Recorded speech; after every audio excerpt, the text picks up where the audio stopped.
आप सब लोगों को नमस्कार। आज माननीय प्रधानमंत्री जी दिल्ली आए थे और उन्होंने लगभग 43 मिनट्स का 43 मिनट का भाषण दिया, जिसमें से 39 मिनट उन्होंने दिल्ली के लोगों को और दिल्ली के लोगों द्वारा प्रचंड बहुमत से चुनी हुई सरकार को केवल गालियां देने का काम किया। मुझे तो इस पर बिल्कुल भी भरोसा नहीं है। 2015 में दिल्ली के लोगों ने 2 सरकारें चुनी थी दिल्ली के लिए। दिल्ली के संविधान में एक अजीब सिचुएशन है, दिल्ली हाफ स्टेट है, तो दिल्ली में लोग 2 सरकारें चुनते हैं। कुछ मुद्दे एक सरकार के अंडर में आते हैं और कुछ मुद्दे दूसरी सरकार के अंडर में आते हैं। तो दिल्ली में 2015 में लोगों ने 2 सरकारें चुनी थी, केंद्र सरकार बीजेपी की और दिल्ली सरकार आम आदमी पार्टी की। उसको अब 10 साल हो गए। इन 10 सालों में आम आदमी पार्टी की दिल्ली सरकार ने क्या क्या काम किए, आज अगर आप मुझे बताने के लिए बोलें तो शायद मुझे 2-3 घंटे भी कम पड़े। इतने काम किए, इतने काम किए, इतने काम किए। शिक्षा में, स्वास्थ्य में, बिजली में, पानी में, सीवर में, सड़क, इतने काम किए हम लोगों ने कि मैं कई घंटों तक काम गिना सकता हूं। तो गलियों में कूड़े का अंबार लगा है, जबकि एमसीडी में भी आम आदमी पार्टी। दूसरी तरफ शीश महल की तस्वीर आई है। लेकिन जो दूसरी सरकार थी, जो दिल्ली के लोगों ने केंद्र सरकार चुनी थी बीजेपी की, उन्होंने 10 साल में एक भी ऐसा काम नहीं किया जो कि आज प्रधानमंत्री जी अपने 43 मिनट के भाषण में आप लोगों को गिना के गए होंगे। मुझे तो इस पर बिल्कुल भी भरोसा नहीं है। अगर उन्होंने 10 साल में काम किए होते तो शायद आज उन्हें दिल्ली के लोगों को इतनी गालियां देने की जरूरत ना पड़ती। वो अपने काम गिनाते, वो गालियां ना देते। जो व्यक्ति काम करता है वो गाली नहीं देता। जब कोई आदमी काम नहीं करता तो फिर उसे गालियां देनी पड़ती है। वो गालियों के बस पे चुनाव लड़ता है। 2020 में प्रधानमंत्री जी ने दिल्ली के लोगों से कई वादे किए थे। 2020 के विधानसभा चुनाव में भी आए थे। ये बीजेपी का संकल्प पत्र है। इसमें कई सारी बातें लिखी हुई है। इसमें प्रधानमंत्री जी कह के गए थे 2020 में, साफ साफ इसमें लिखा है 2022 तक दिल्ली में सब लोगों को पक्के मकान दे दिए जाएंगे। गजब बेइज्जती है। ये इस संकल्प पत्र में प्रधानमंत्री जी ने बोला, 2020 में बोला उन्होंने। 2022 तक दिल्ली में सब लोगों को पक्के मकान दे दिए जाएंगे। 2020 से लेके 2025 तक आज प्रधानमंत्री जी 1700 मकानों की चाबी दे के गए हैं। इसके पहले कालका जी में 3000 मकानों की चाबियां दी थी, तो मोटे मोटे तौर पे 4700 मकान बनाए हैं 5 साल में। 4700 मकान बनाए हैं 5 साल में। दिल्ली में 4 लाख झुग्गियां हैं, 15 लाख लोगों को मकान चाहिए। 4700 मकान इन्होंने 5 साल में बनाए हैं। मुझे लगता है कि शायद 200 साल का प्रोग्राम बीजेपी ने बनाया है। ये संकल्प पत्र 5 साल का नहीं है, 200 साल का है। 200 साल भी इस रेट पे अगर 5-5 साल में 1700 मकान बनेंगे, तो ये जो झुग्गी झुग्गी में जाके कह रहे हैं पक्के मकान देंगे, तो अगले 1700 मकान जो हैं वो 2030 के चुनाव के पहले बन के तैयार होंगे। और शायद वो देने की जरूरत भी ना पड़े, जिस तरह से ये झुग्गियां उजाड़ रहे हैं। पिछले 5 साल के अंदर इन लोगों ने झुग्गियां तोड़ तोड़ के 2,78,796 लोगों को बेघर कर दिया। प्रधानमंत्री जी वादा करके गए थे मैं तुमको पक्के मकान दूंगा, लेकिन धोखा दिया, पीठ में छुरा घोंपा।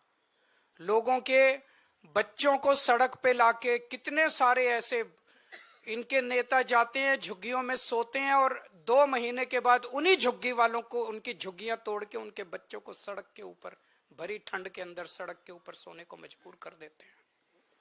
2,78,796 लोगों को इन्होंने 5 साल के अंदर बेघर किया।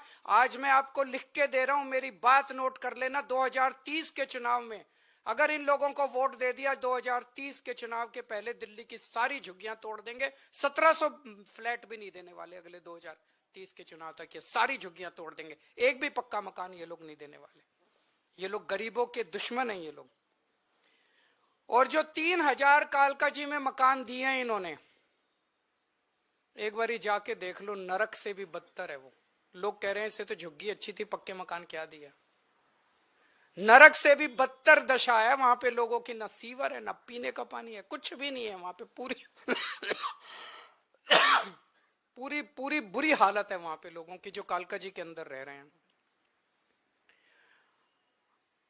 आज प्रधानमंत्री जी 10 साल के बाद आके 3 कॉलेजेस का शिलान्यास करके गए। कॉलेज शुरू नहीं हुए अभी, आज भूमि पूजन हुआ है, आज शिला रखी गई है, शिलान्यास हुआ है, नींव रखी गई है उन कॉलेजों की।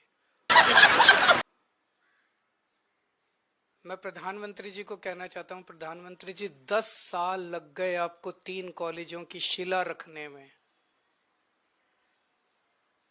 इन 10 सालों में जब तक आप शिला रख रहे थे, इन 10 सालों में मैंने 22,000 क्लासरूम बना दिए, 3 नई यूनिवर्सिटी बना दी, 11 नए वोकेशनल कॉलेज बना दिए और 6 यूनिवर्सिटी कैंपस बना दिए।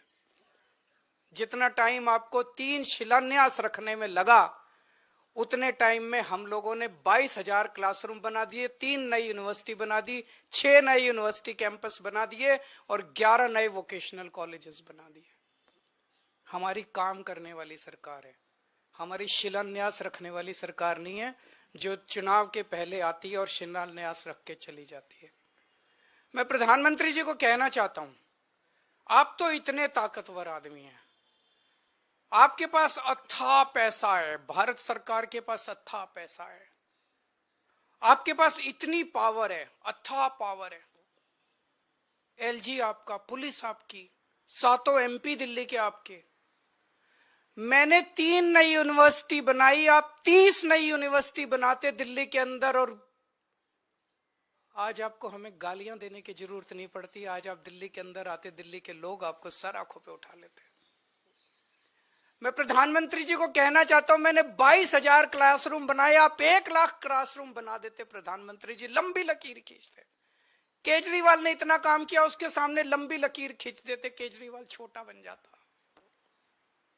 लोग आपकी वाह वाह करते। आपको मुझे गाली 39 मिनट तक आपको गालियां देने की जरूरत ना पड़ती अगर आप कुछ काम करके दिखाते प्रधानमंत्री जी। आपकी वाह वाह होती। मैंने 530 मोहल्ला क्लिनिक बनाए 5 साल के अंदर दिल्ली में। आप 5,000 मोहल्ला क्लिनिक बना देते प्रधानमंत्री जी, आपकी वाह वाह होती दिल्ली के अंदर। केजरीवाल को, आम आदमी पार्टी को, झाड़ू को कोई पूछता ही नहीं। आपको मुझे गाली देने की जरूरत नहीं पड़ती। अगर आप, मैंने 5 नए अस्पताल बनाए पिछले कुछ सालों में, आप 50 नए अस्पताल बनाते दिल्ली के अंदर, प्रधानमंत्री जी आपकी वाह वाह होती। लोग कहते भाई प्रधानमंत्री ने बड़ा। आपको आज 39 मिनट तक केजरीवाल को और मोहल्ला आम आदमी पार्टी को और दिल्ली के लोगों को गालियां देने की जरूरत नहीं पड़ती। पिछली बार याद करो, इसमें भी लिखा हुआ है, इनके संकल्प पत्र में लिखा है, 40 पूर्वांचली समाज के साथ सबसे बड़ा धोखा किया है भारतीय जनता पार्टी ने। सबसे बड़ा धोखा पूर्वांचली समाज के साथ किया। हमारे उत्तर प्रदेश और बिहार के गरीब भाई दिल्ली में आते हैं, या तो पढ़ने आते हैं या नौकरी ढूंढते हुए आते हैं। उन्हें दिल्ली में किराए पे रहने के लिए जगह नहीं मिलती, तो वो कच्ची कॉलोनियों के अंदर सस्ते किराए पे या तो ले लेते हैं जगह, और या खरीद लेते हैं सस्ती कच्ची कॉलोनियों के अंदर। तो कच्ची कॉलोनियों में दिल्ली के अंदर लगभग मोटे मोटे तौर पे सब पूर्वांचल समाज के लोग रहते हैं। दिल्ली के अंदर कच्ची कॉलोनियों में 2014 के पहले कोई काम नहीं होता था, नरक की जिंदगी थी। 10 साल के अंदर आम आदमी पार्टी की सरकार ने लोगों को इज्जत और सम्मान की जिंदगी दी। हमने अपने पूर्वांचल समाज के भाइयों के लिए सड़कें बनाई, गलियां बनाई, स्ट्रीट लाइट्स लगवाई, नालियां बनवाई, सीवेज सिस्टम दिया, पानी की पाइपलाइन बनवाई, सीसीटीवी कैमरे लगवाए, मोहल्ला क्लिनिक बनाए, अस्पताल बनाए, स्कूल बनाए, उनको इज्जत की जिंदगी दी। 2020 में मेरे को याद है शायद 5 दिसंबर का दिन था जब हरदीप पुरी जी और ये आए थे और दिल्ली के लोगों को, पूर्वांचल समाज के लोगों को 2019 या 2019 के पहले वो प्रॉमिस करके गए थे 40 लाख दिल्ली की कच्ची कॉलोनियों के लोगों को हम मालिकाना हक देंगे, उनकी रजिस्ट्री कराएंगे। 5 साल में 25,000 लोगों की रजिस्ट्री हुई है, 40 लाख के मुकाबले 25,000 लोगों की। तो लोग कहने लगे हैं, जो कहते हैं वो तो कम से कम बिल्कुल नहीं करते ये लोग, और कुछ करे ना करे जो ये वादा करते हैं वो तो आप ये लिखवा लो कि ये बिल्कुल नहीं करते। आज प्रधानमंत्री जी बोले दिल्ली में आपदा आई हुई है, कई बार उन्होंने कहा दिल्ली में आपदा आई हुई है, दिल्ली में आपदा। आपदा दिल्ली में नहीं आई, आपदा भाजपा में आई हुई है।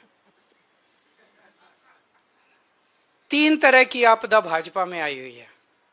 पहली आपदा, भाजपा के पास सीएम चेहरा नहीं है। दूसरी आपदा, भाजपा के पास नैरेटिव नहीं है, उन्हें पता ही नहीं चुनाव किस मुद्दे पे लड़ना है। तीसरी आपदा, भाजपा के पास कोई भी एजेंडा नहीं है इस चुनाव के लिए। तो 3 आपदा भाजपा के अंदर आई हुई है और एक आपदा दिल्ली में आई हुई है, वो है कानून व्यवस्था। दिल्ली के अंदर खुलेआम गैंगस्टरों की गोलियां चल रही हैं, लेकिन अमित शाह को सुनाई नहीं दे रही। दिल्ली के अंदर महिलाएं रो रही हैं, चीख रही हैं, चिल्ला रही हैं, उनकी चीख पुकार अमित शाह की और मोदी जी के कानों तक नहीं पहुंच रही। व्यापारी रो रहे हैं, व्यापारी दया की भीख मांग रहे हैं, गैंगस्टरों से व्यापारी जो है सुरक्षा मांग रहे हैं, लेकिन इनके कानों तक उनकी आवाज नहीं पहुंच रही। मैं प्रधानमंत्री जी से निवेदन करना चाहूंगा कि अपने अमित शाह जी को कहिए, अगर उनको थोड़ा सा समय सरकारें तोड़ने, जोड़ने, एमएलए खरीदने से समय मिल जाए तो थोड़ा सा समय दिल्ली की कानून व्यवस्था पे भी दे दें। और जो काम दिल्ली सरकार कर रही है शिक्षा में, स्वास्थ्य में, बिजली में, पानी में, महिलाओं के लिए, बुजुर्गों के लिए, उस काम को लोग आपदा नहीं आशीर्वाद कहते हैं। अगर आपका कोई प्रश्न है तो आप।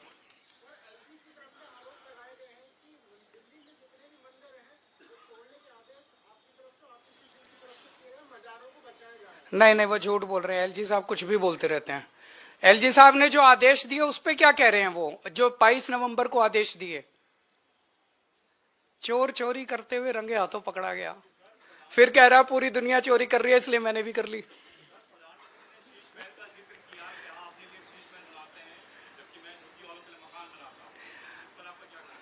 ₹2700 करोड़ का अपने लिए घर बनाने वाला,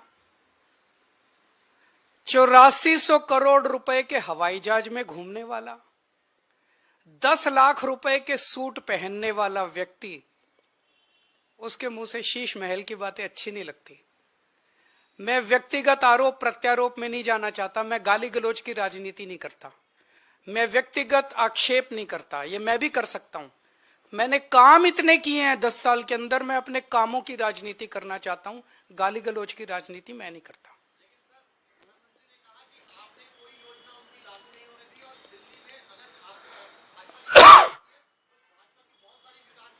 हमारे सामने एक ही मकसद होता है, दिल्ली के व्यक्ति का कैसे फायदा होगा। अगर दिल्ली के व्यक्ति का फायदा, आम आदमी का फायदा केंद्र सरकार की योजना से होता है, हम केंद्र की योजना लागू कर देंगे। अगर हमें लगता है कि मध्य प्रदेश की सरकार ने कोई अच्छी योजना लागू कर दी, हम उसे दिल्ली में लागू कर लेंगे। हमें लगता है तमिलनाडु की सरकार ने कोई अच्छी योजना लागू कर ली, हम उसे लागू कर देंगे। हम इस चक्कर में नहीं करता तेरी योजना मेरी योजना, तेरी योजना मेरी, हम इस राजनीति में नहीं पड़ते। वो लोग कह रहे हैं हमारी योजना लागू नहीं की। दिल्ली की आयुष्मान भारत की बात कर रहे हैं ना, हमने कई बार बता दिया कि किस तरह से आयुष्मान योजना दिल्ली के आयुष्मान योजना कहती है जिसके पास स्कूटर है, जिसके पास कार है, जिसके पास पक्का मकान है, जिसके पास टीवी है, जिसके पास फ्रिज है, उसको अस्पताल की सेवाएं नहीं मिलेंगी। बचा कौन दिल्ली में, बता दो कोई? एक मिनट, कोई बचा ही नहीं। हमारी योजना कहती है जिसके पास मर्सिडीज गाड़ी है उसका भी इलाज हम फ्री में कराएंगे। बताओ क्या दिक्कत है? हमारी योजना अच्छी कि उनकी योजना? मैं करा दूंगा, आ जाओ, मैं करा दूंगा, मैं करा दूंगा। एक बारी बैठो, मैं कराऊंगा, मैं कराता हूं, बैठो। इनका एक बारी नाम नंबर वगैरह ले लो जरा सारे।